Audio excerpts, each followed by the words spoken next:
And then if you really look, this has triggered policy development and strategy development in sustainable tourism, and probably every tourism strategy at the national or regional level has some sort of a clear reference point to sustainability, principles. But yet, I think we are still away from an effective implementation of its principles. So I think this is a reality we have to accept.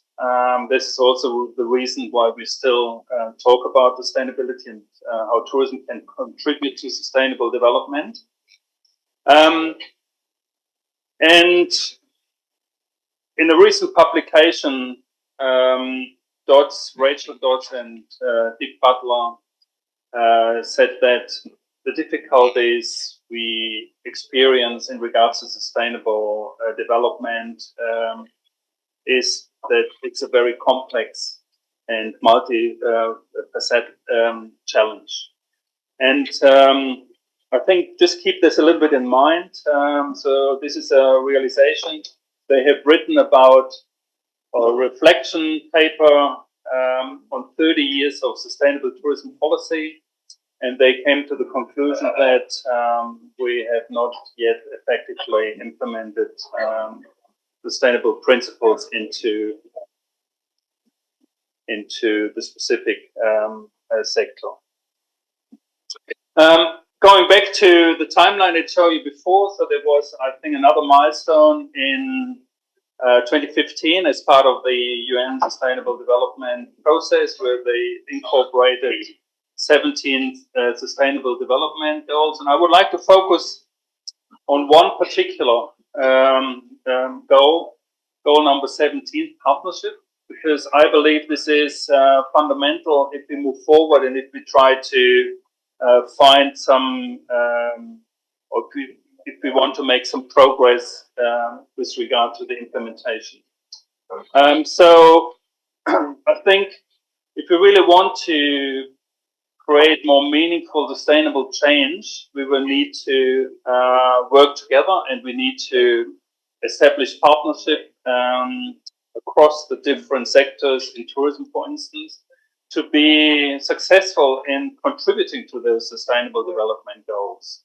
So to work together to achieve the sustainable development goals, I think is a very important factor. I will come back in a moment.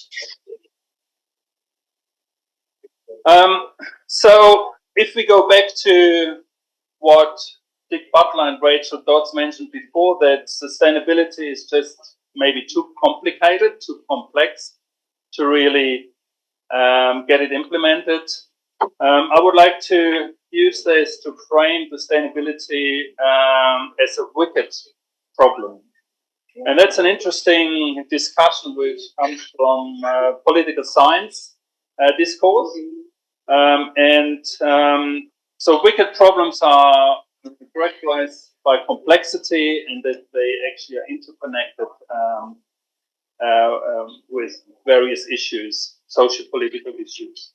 So Riddle and Weber, they were political scientists in the 1970s, so they, more than 50 years, termed the concept wicked problems. And they realized that we can't solve complex issues by just using a top-down rational policy approach or decision-making approach, but that we actually need to also incorporate the perspectives of a range of stakeholders to really be successful in policy implementation. And the background back then was the social political situation in the US at that time, and the increasingly fragmented society. And in a book we published just last year, it's a 2-volume book on wicked problems in tourism policy. Rachel Dodds and Richard Butler actually linked their debate back to the wicked problem concept. And they reiterated that we really need to focus on developing partnership and to work together to be successful in its implementation. So I think that's a very important realization, I think, after so many years, that it's a lot more difficult than we probably thought it is at the beginning. So, but as I said, it gives me an opportunity to reflect on what is really new about this, you know? So if you look at this diagram here, so we have the triple bottom line perspective, and also the political component is a very important factor. And this was put into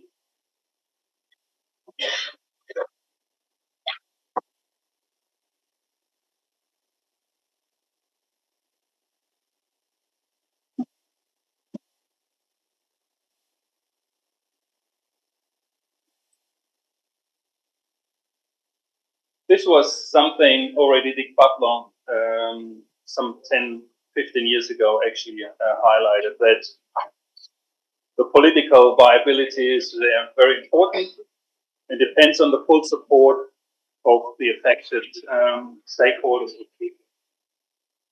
So this again highlights the importance to integrate and incorporate stakeholder into the policy and decision-making process. So, and when we reflect back, I already 25 years ago highlighted that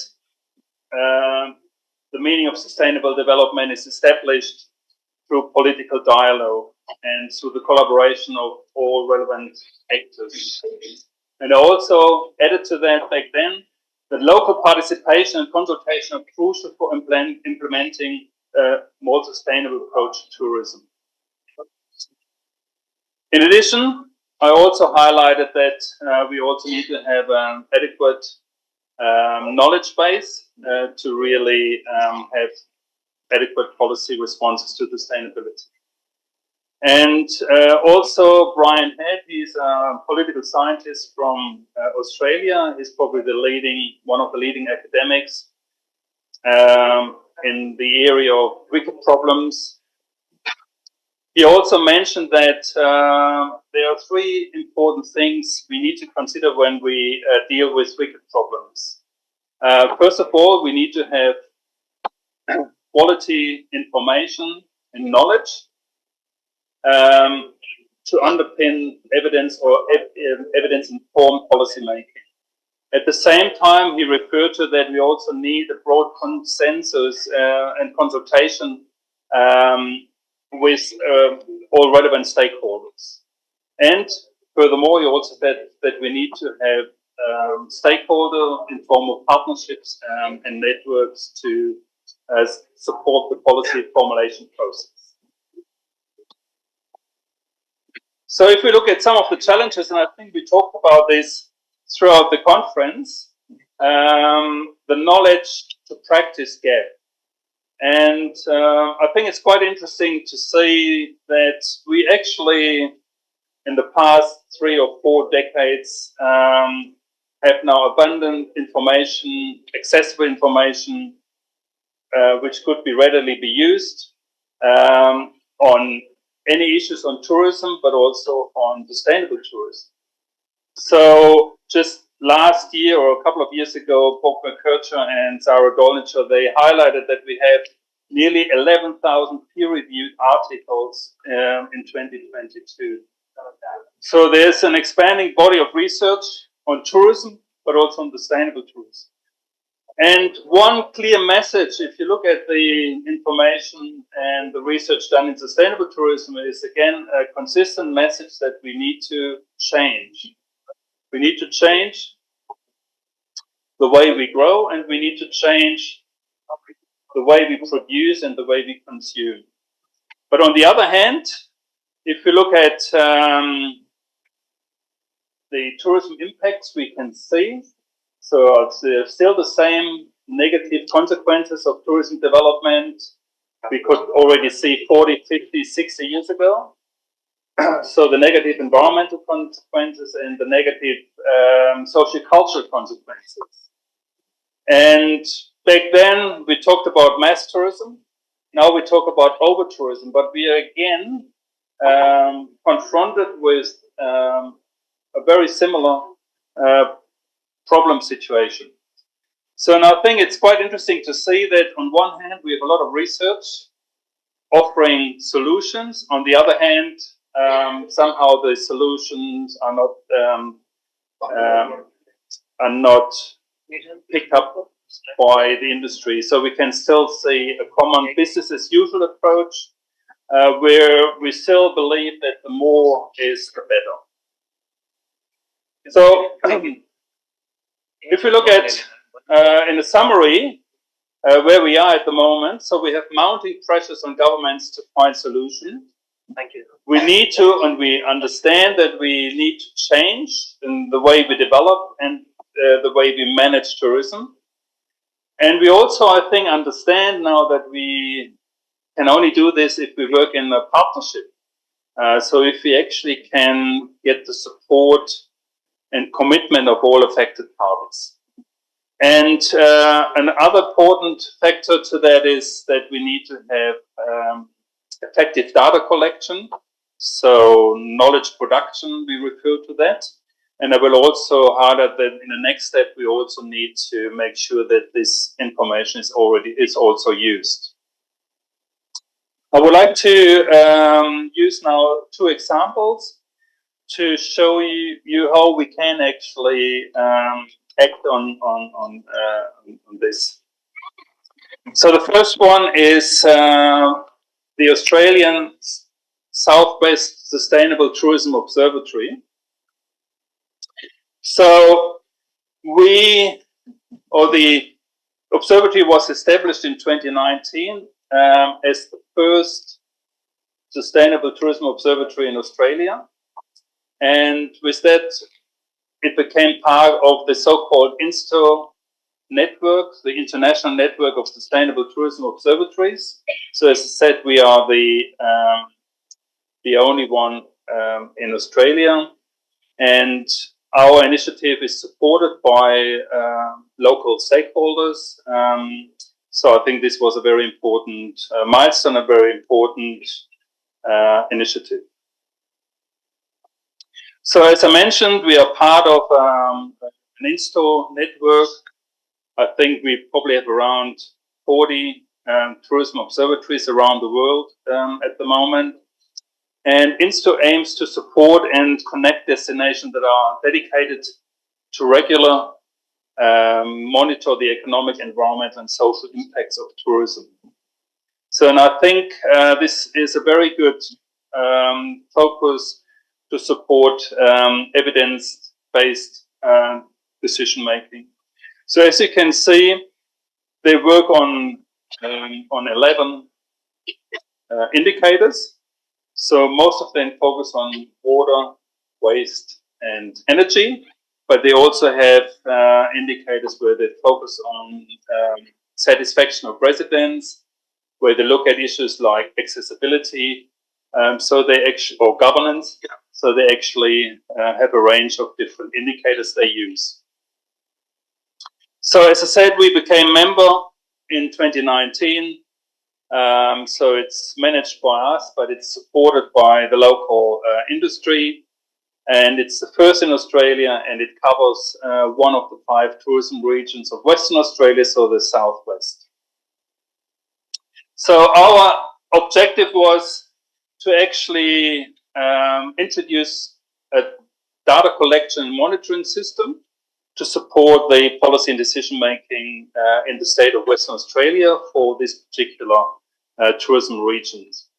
And our governance, as I mentioned, we are managing the observatory, but we work closely together with a range of local stakeholders who also support us in identifying and also in getting access to specific information which we then collate. So I think that's a very important factor. At the moment, we focus on 9 indicators. Most of those where we use already existing information, so we collate secondary data, which is provided by range of different stakeholders. But we also have our own activities where we, after discussion with local stakeholders, came up with specific foci on relevant topics to the region. For instance, the resident satisfaction approach. So we actually now focus on this for a number of years. Or we also had a look at the issue of accessibility and visitor experience in the region. So, and we will continue to listen to the stakeholders and better understand what kind of information needs they have. And then we also try to assist stakeholders to then implement and use the information we provide. So we try to do this in different ways. So I think this is probably also something where we might need to work on a little bit stronger. What kind of formats are the most effective to so that industry actually use some of the information of government agencies. All right, so based on that, we can actually see a notable progress in evidence generation on sustainable tourism. So, I mean, you've probably heard about the Insta network is only one approach, but there are a lot of initiatives where you see sustainable tourism indicators. But there's still a huge gap between evidence generation and the practical application. So we need to somehow find ways to integrate this information into decision-making processes. And we also need to increase research activities to better understand the behaviors of evidence users, and also what kind of format they require to take up the information. So I think this is also something we have incorporated into our work of the Sustainable Tourism Observatory. So Michael Folger, my colleague, and Joseph Chia and I, we actually have co-edited a special issue in the Journal of Sustainable Tourism, which just actually has been published, where we actually focus on evidence-informed policy making, and also where we look at what is required to ensure a greater uptake by its users. So there's one particular study I would highlight. This is Anna Scuteri and others, and they looked at 3 sustainable tourism observatories looking at that particular question of information uptake. So they looked at observatories in Indonesia, Mexico, and Portugal, and they highlighted that a very important factor is actually participatory approaches, so that you actually work together also in the knowledge generation process with your stakeholders, and that you develop partnership between evidence generators and evidence users as important success factors. So partnerships are very important, and that brings me back to what I mentioned beforehand with the Sustainable Development Goal number 17. So my second example brings you to Germany. This is where I originally come from, in the southwest, and I had the opportunity to work together on a project which was called the Network History of the Earth. So this is a network which focuses on the development of geotourism, and it's a quite important and interesting case study because it's a good example of how you can effectively work together with key stakeholders in the region. So they use geotourism based on the resources they have for the sustainable regional development and also to contribute to geoconservation. They were able to together in a partnership to create adequate information. So this is the evidence generation. But at the same time, they were also able to transfer the know-how between the relevant stakeholders. So just quickly, background. So this was a network was established some time back by academics from the geography department at the University of Tübingen in Germany. And so they actually had a very interesting approach in the sense that they formed a partnership between academia, industry, and government departments. And I think this was a very successful collaboration. And they had the aim, as I said, to develop high-quality, sustainable tourism products in the region. So this is the region. So it's a fairly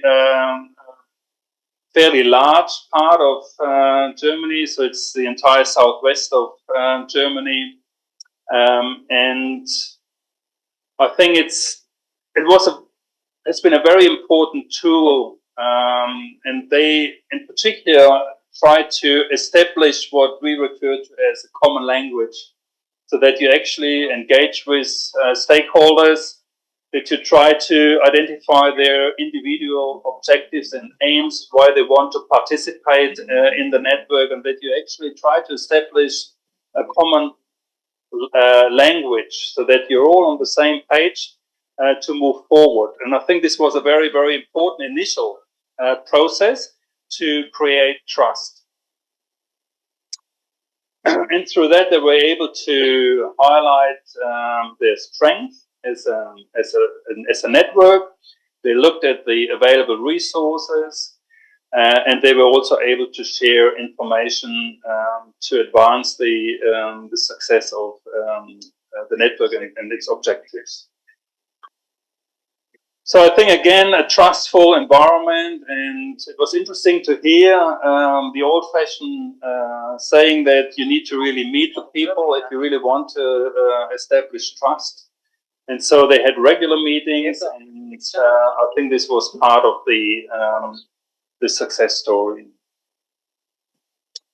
So what are the learnings from this particular network? I think very important was the network management team.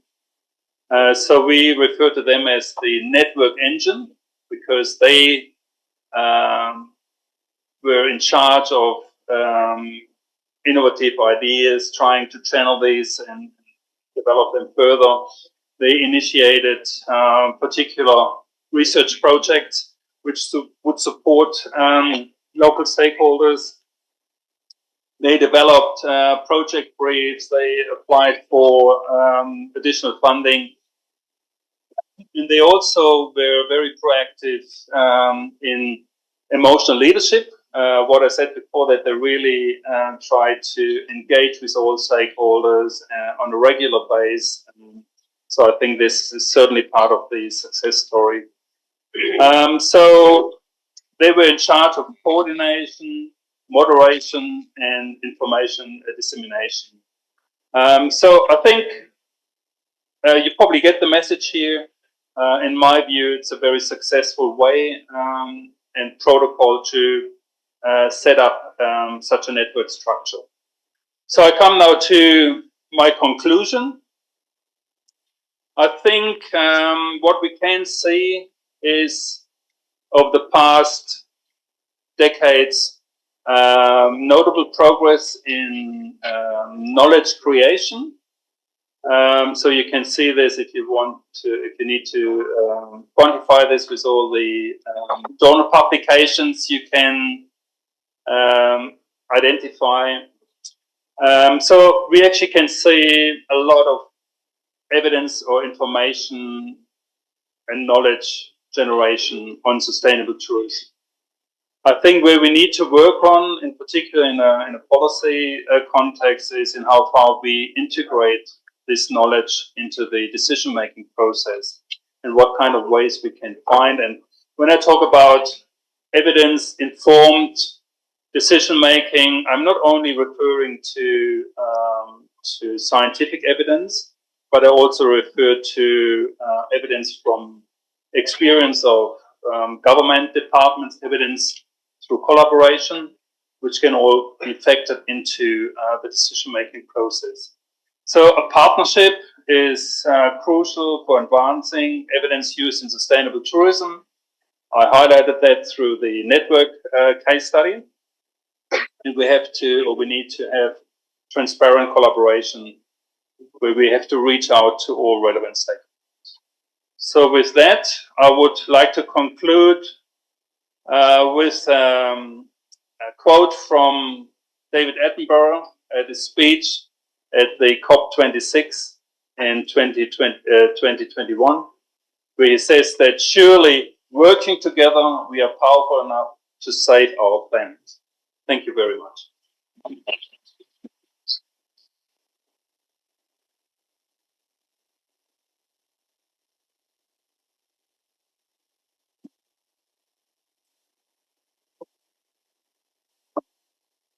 Thank you so much, sir. It was an indeed enlightening session by sir. Moving forward to the next speaker for the day, I would like to introduce the next speaker, Professor Vanessa Gaurishankar, ma'am.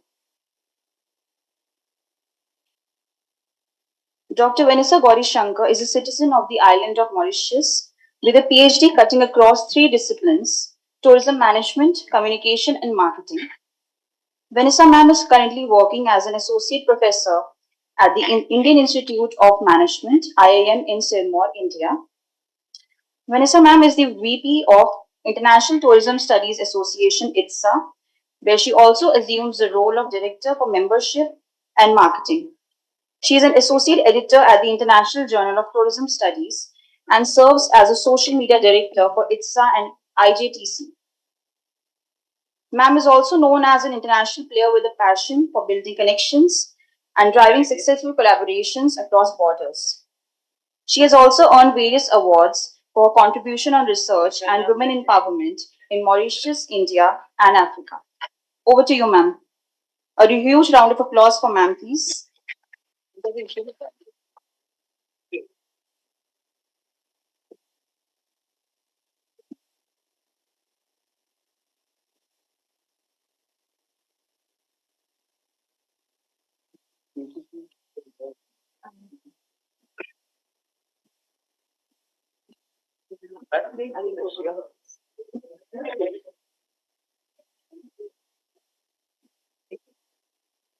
Good morning, everybody.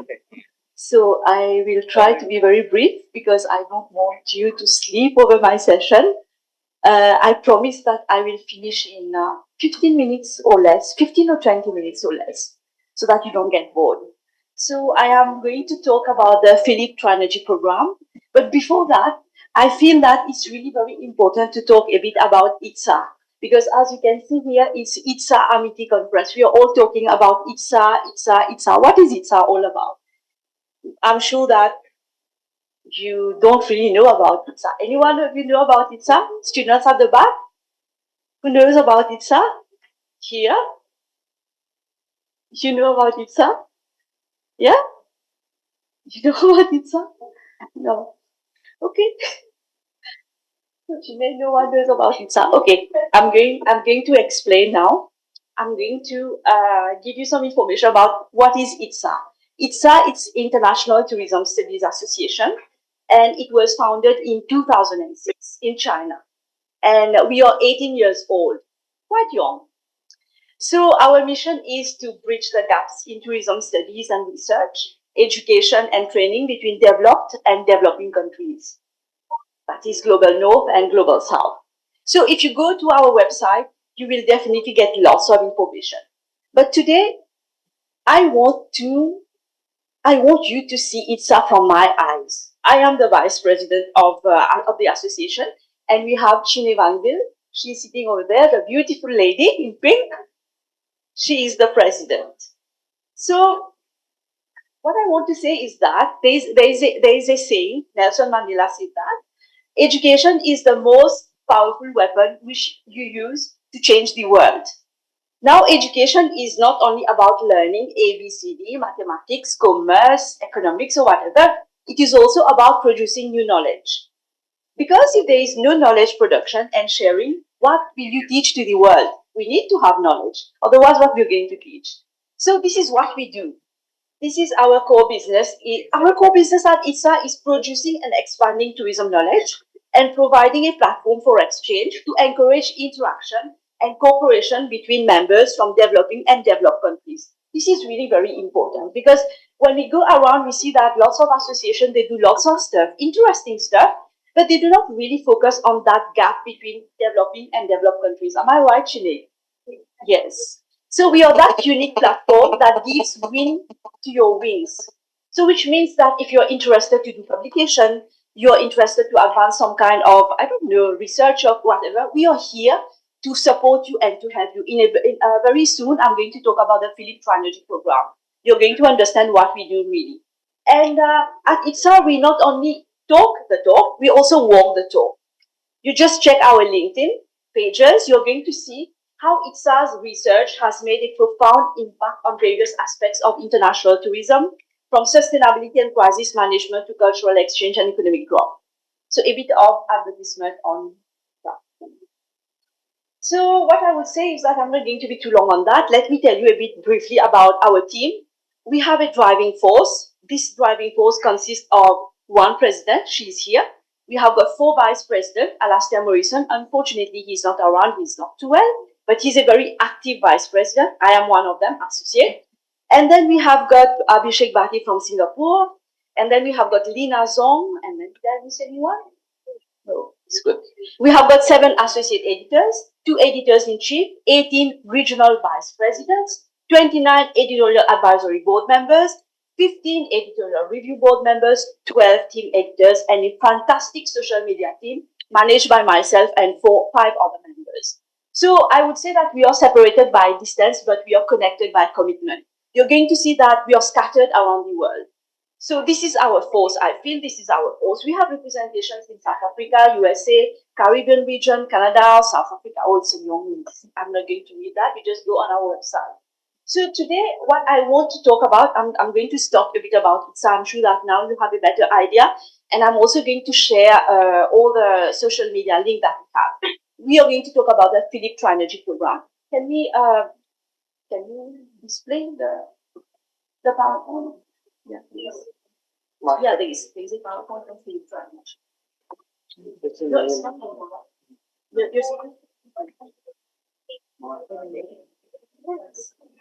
So let me talk about what is knowledge. Maybe you have to. So I'm going to talk the Philippe Trinergy program. So the Philippe Trinergy program is a very special program. I want you to see the photo of Philippe first. Philippe first is a very important person because he was one of the founder of ITSA, and also we have dedicated this program in recognition of what all the support, all the collaboration, all his effort towards ITSA. So that is the reason why we call it Philippe Trinergy program. So what is Philippe Trinergy program all about? What it is all about? You have a PowerPoint and then you have the video. So let me talk in the video. So it is a program which deals eminent scholars with developing countries and a young scholar who have a need to publish. Actually, as students at the back and faculty, sometimes you have a need to publish. But it's very difficult to publish because there's lots of challenges. So what we do here, this is a very unique program. What we do, we try to get the scholar team up with a mid-career person and then a senior person. You will see an example. I will show you an example. Yeah, you will see an example very soon. There will be one of our students who got through the Philippe Trinergy program, and he's going to explain to you how he went through and how it was interesting, that experience, how interesting it was. Okay? So the trilogy program consists of a young scholar, a mid-career academic, and a senior academic mentor. What has happened? What's happening?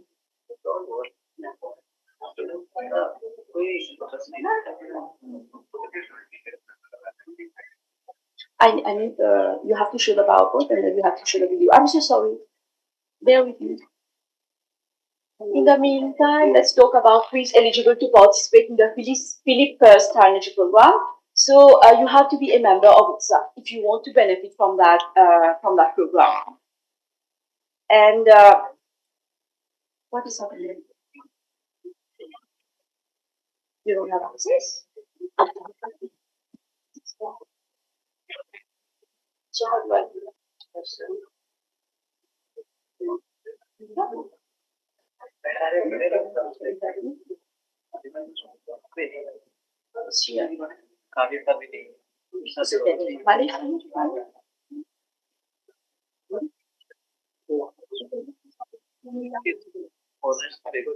So I wanted to, in the meantime, while they are managing this stuff, I wanted to say that we have two success stories regarding the Philip First program.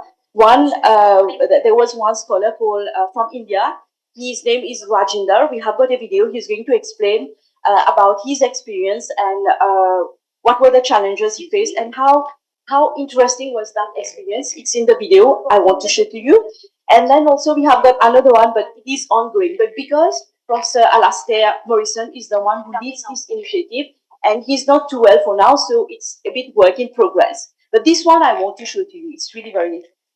And I'm sure that you will understand what it is all about, the Philip First Trilogy.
Academic oriented नाम कम है उसको भूल जाओ वहां पर पूरा काम करने के लिए होते हैं लोगों को इकट्ठा करना Excuse me. Can you just take a pic from there?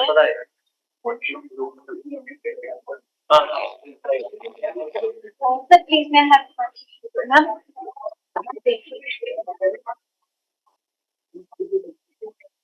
Once again. Okay.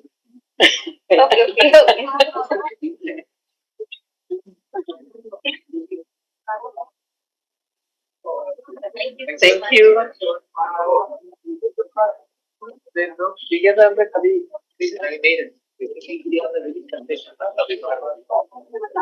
Damaging person, बहुत destructive. Sharp है और damage. Same thing. Other things. अपना यूज के लिए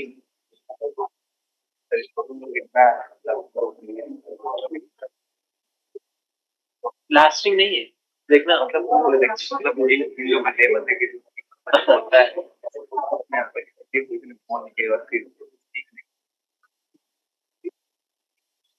हाँ तो गारंटी था अच्छा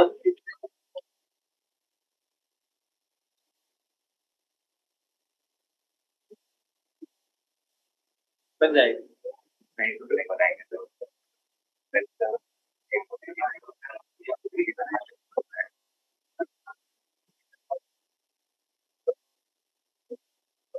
I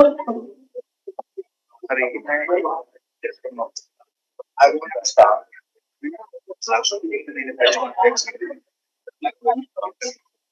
Once he said, research is creating new knowledge. So, keeping this thought in my mind, I, Dr. Rajinder Kumar, ले में है ना अभी अम्बेडकर यूनिवर्सिटी आ गई ना So I'm so sorry for the delay.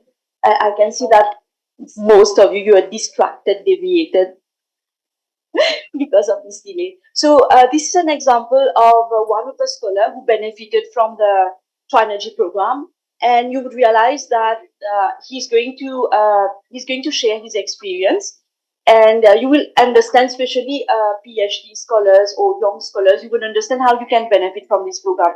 Again, I'm highlighting that to be able to benefit from this program, you need to be a member of ITSA. I'm going to play the video. You can listen to what Rajinder has to say. Rajinder is Indian, and he was working with Professor Alastair Morrison and someone else for the. So how do we do that, please? Excuse me. How do we do that? The sound. For the room.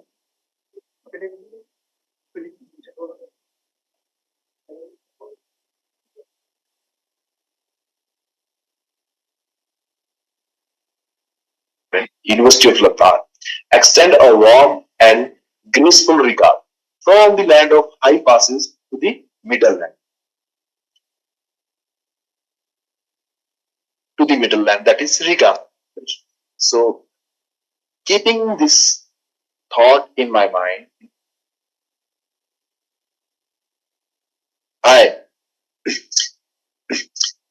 I want to start my presentation with a very famous quote by Neil Armstrong.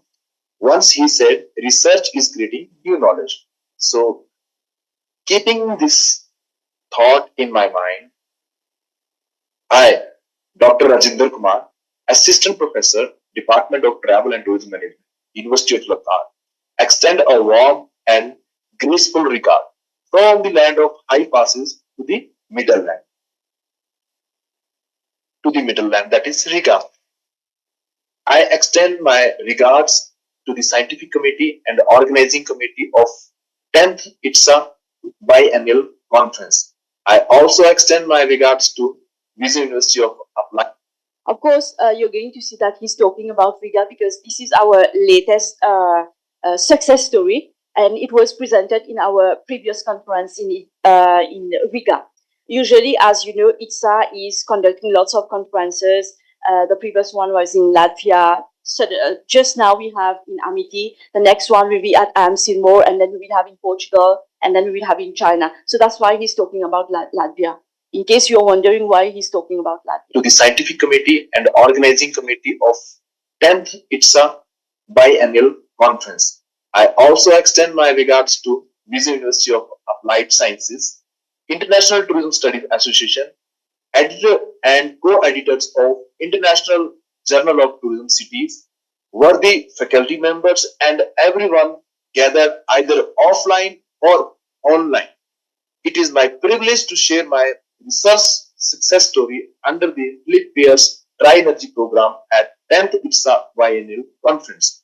I named my journey as a journey from Nadi to zenith of quality research because you can check through my Google Scholar account like before 2024 there was nothing almost nothing which was related to my name in context of quality research. So you see what is happening here. He's talking about something very important that you have to understand. Before 2024, he had nothing in terms of research work. So when he joined our Philip Trinergy program, it's like more than a commitment. It's like an obsession. We have someone and we have to drive that person. We have to help that person. He has got a journey. Someone comes to us, I'm talking about ITSA, of course, comes to us, needs a help, but of course, to be able to get to benefit from the Trinergy program, you have to be an ITSA member. And what we do, we try to help that person. We accompany that person to that journey, and we make sure that the journey is successful. It becomes a success story. And this is what he's saying. Before 2024, he had nothing. And while after joining us, he has got a publication, and it's not only a whatever publication, it's a publication in a category journal. I'm going to continue that now so that you can hear what he has to say. It was the initiative by Professor Morrison and Jackie who entertained me, who accepted me, because I was a raw. I was not familiar with ABCD of research. So it was this team, it was this prominent team, the learned professor who gave me opportunity to work with them under this globally impactful program, that is our the Philip Pierce Dry Energy program. And I was happy to be a part of this, and I will continue my work under this flagship program towards the creation of knowledge and to succeed or to recognize the thought of Neil Armstrong, that is, research is for knowledge creation. In this regard, under this journey, I started my journey on 8th April 2022 when I wrote very first email to Professor Morrison, and it was his politeness, kindness, or beauty of his character that he responded within one day. And during my email, I asked him that, can I use your 10 A's model for destination performance measurement? Yes or no? Then very second day, he wrote me back and he said, yes, of course, Rajendra, you can go ahead with this model. And so, can you see what he's talking about? Can you hear what he's talking about? You see the timeline. He started in 2022 and the publication in 2024. And what he's saying just now, I want to highlight things because for you to understand that we are not a passive association.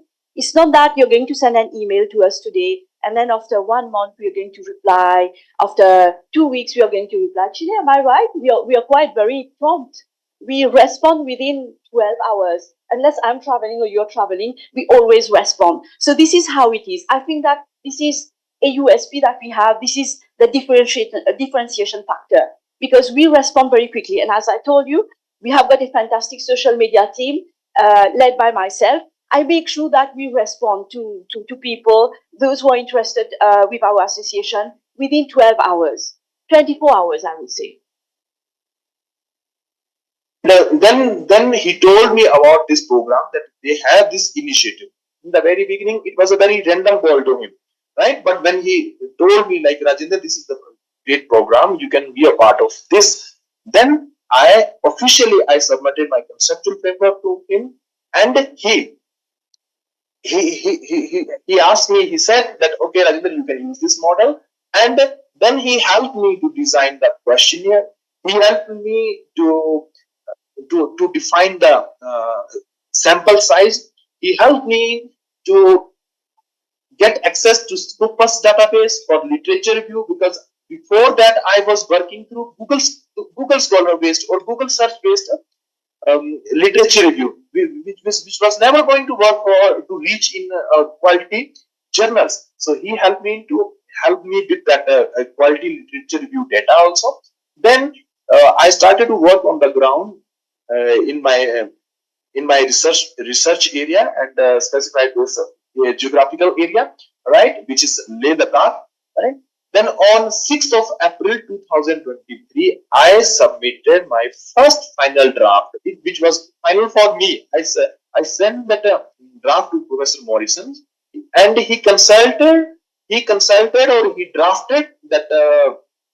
He rectified many blunder mistakes by me, and he even though he scolded me many times, but I was accepting all those things, because all those scoldings, all those anger by Professor Morrison, it was all toward the refinement of my research. So I accepted all those things. I worked as per his directions, even though after my first draft submission, he was the one who worked more than me.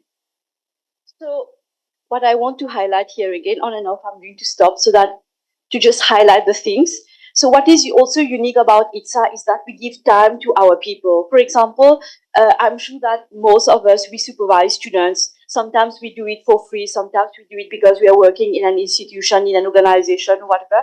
So here at ITSA, we are not a profit-making organization. As I told you, we are here, we are committed, and we really want to produce and advance knowledge. We don't want to hold knowledge and keep with us. And if someone is approaching us, for example, if you have someone in this program, we make sure we give time. And as you have seen, you have heard what Rajinder was saying, we give time.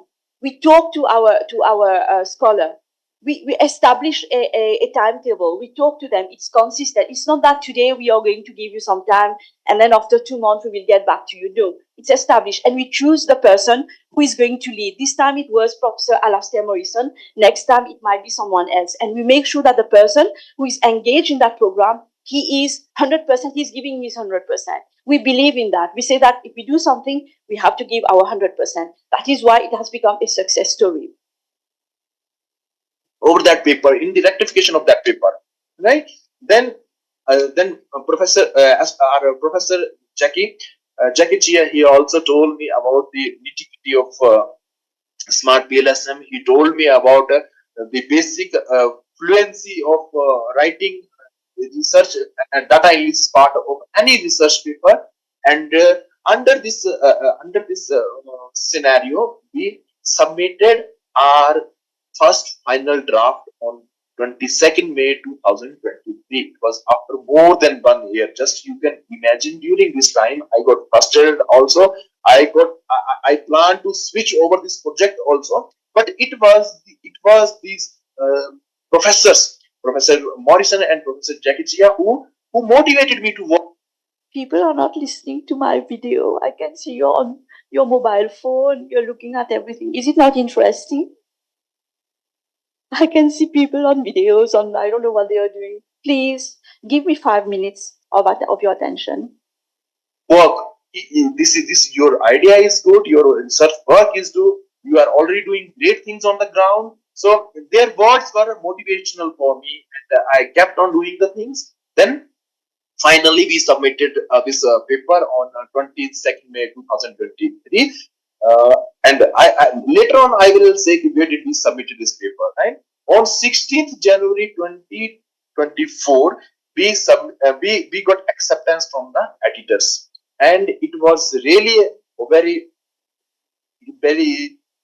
tedious job for me to address the reviewer comments. But again, these are Professor Morrison and Professor Jackie Chia. They guided me, and I did rectification accordingly.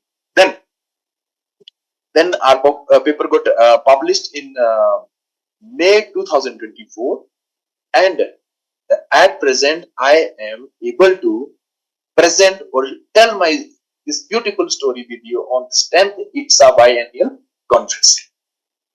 So this is my first mail which I shared with Professor Morrison. This was the first draft I submitted. You can see the dates also. It was on 6th April 2023 when I submitted this first paper. Then this is our paper which got published in Current Issues in Tourism, right? And it is ABDC A category journal. So there are strong or beautiful motivational factor for me which keeps me working under this program. So it is the sharing by our prominent professors with us. They are sharing their ideas, they are sharing their knowledge which is accumulated by them over the years, right? So it is good for us. It is good for the young researcher. I will request all the researchers, those who are listening this, like you must work under this Tri-Energy Flip Years program. It will definitely make you a very good researcher, because you keep on hearing from international scholars. They are asking you for different conceptual models, and it actually gives me happiness. Then so you see what he's saying. He is very how can I say that? He's very happy, and he feels that it's an achievement, because I'm sure that you're aware it's very difficult sometimes to get your paper published, especially when you're a solo author, a new one. But when you're attached with someone who is established, it becomes easier. And we are not saying that we are going to work all the things for you, but we try to guide the scholar so that he gets the paper gets published. and Rajinder is sharing his success story with you. And I wanted to share this story with you. I wanted to explain to you what it is all about through a story. And this is the story. And of course, we are talking about Philip Peirce Trinergy. I really want you to know who is Philip Peirce. So how can I show the picture? Do you know who is Philip Peirce? No, you won't know maybe. I think I have to do justice to late Philip Peirce. We need to see his picture, but they are going to see all my stuff. This is the picture of Philip Peirce. Did you have it? What is the picture? I don't know. It was somewhere.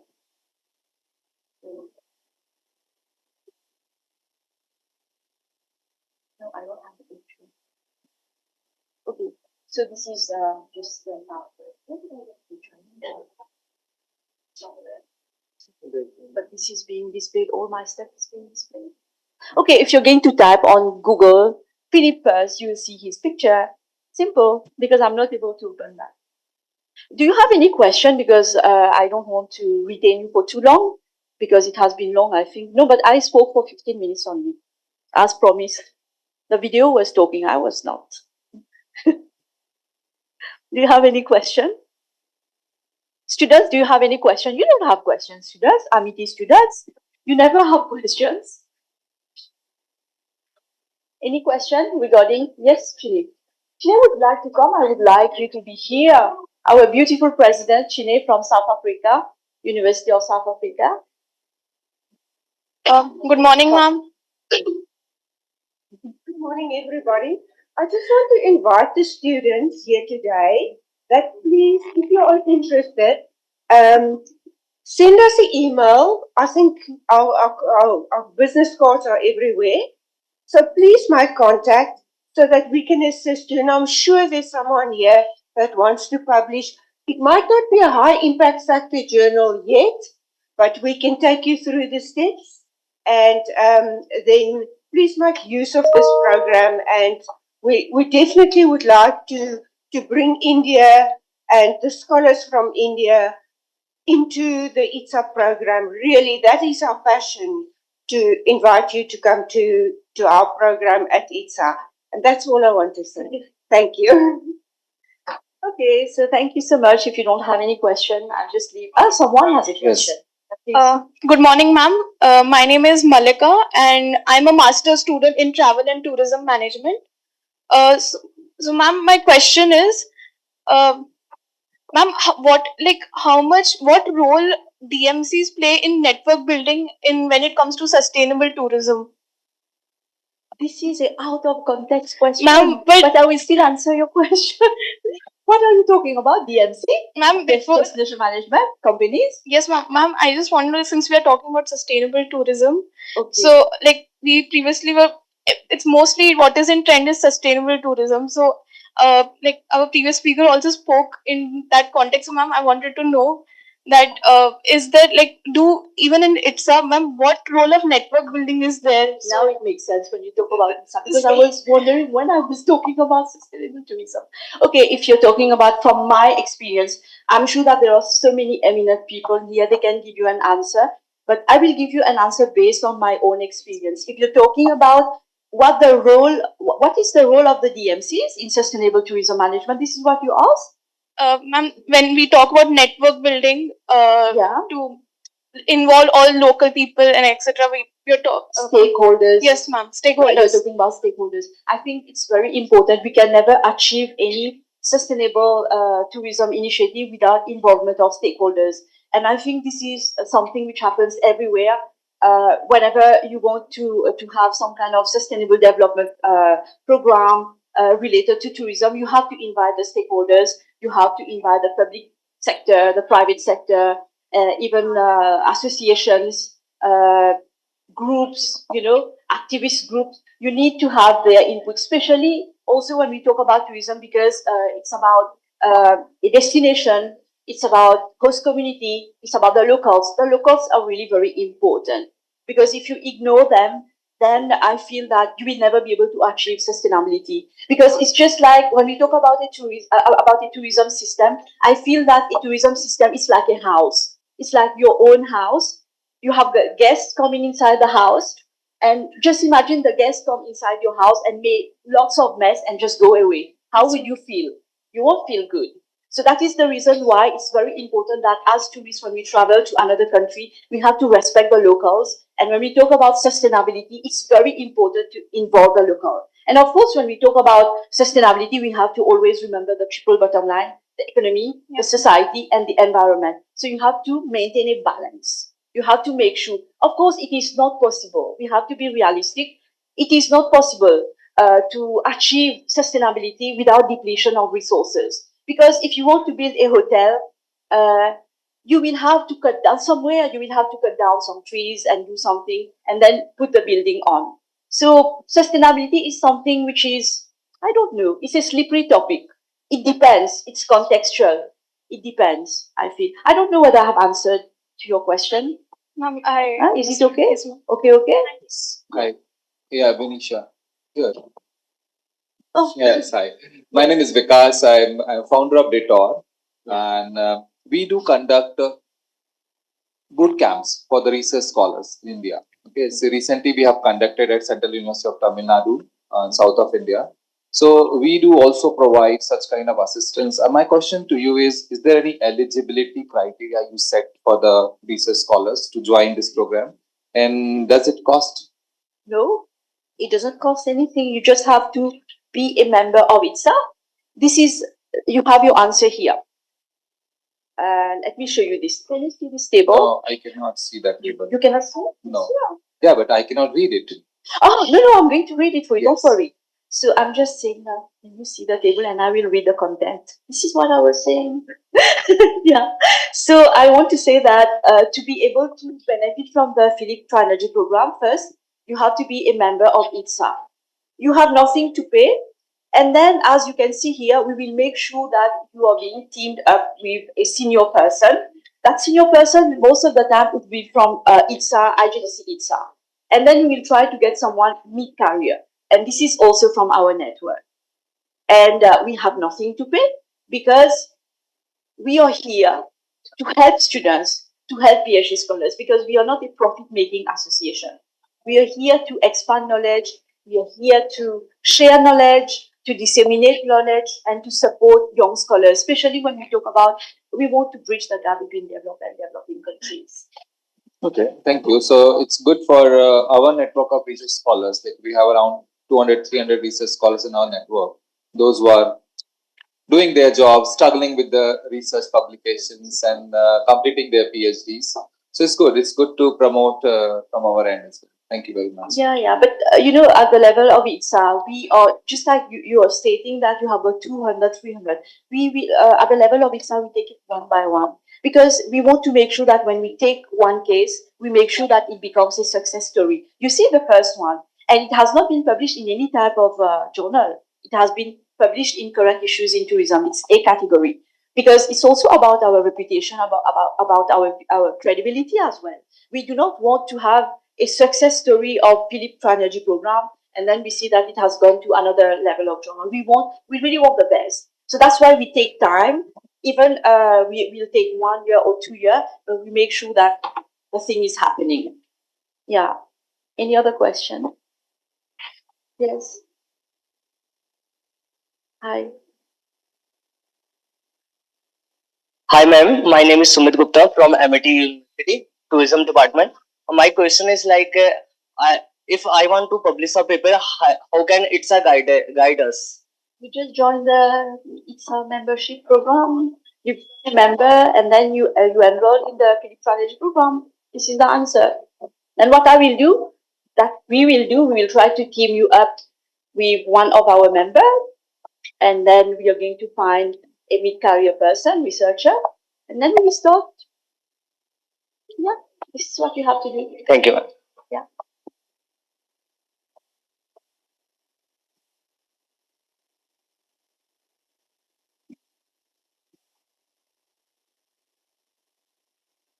I want to ask a question.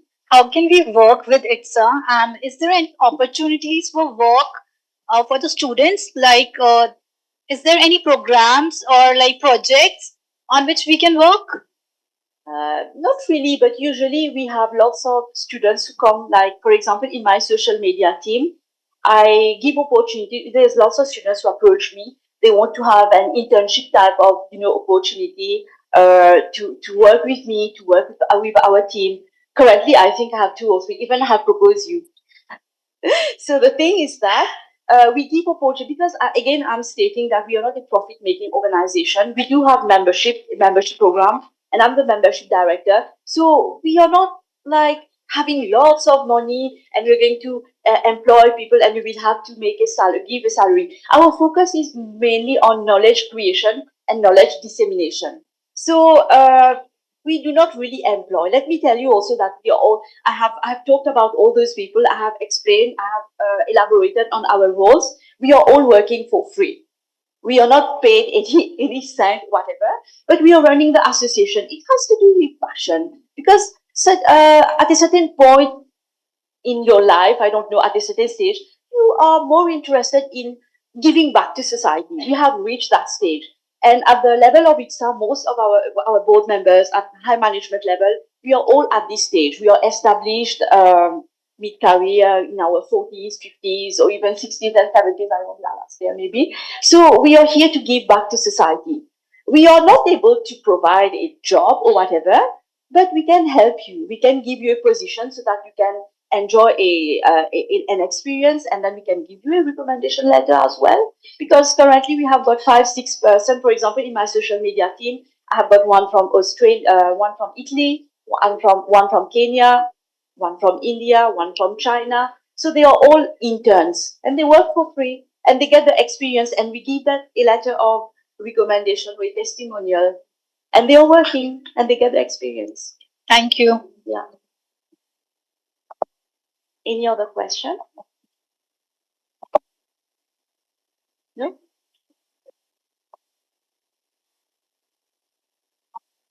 I'm happy we don't have question because I'm tired. So who is coming after? I don't know. Who is taking? We don't have question. Who is taking? Okay. Thank you. Yeah. Okay, they're asking me to invite you for tea break.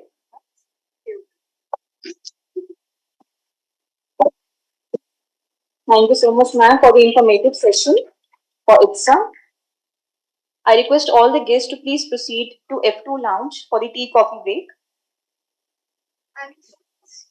And the students, I request all the faculty members to guide the students to the travel expo that is at the Palm Court. So students have to go with the faculty members. And for the guests, I will repeat, you have to proceed to the F2 lounge for the tea and coffee break. Thank you so much.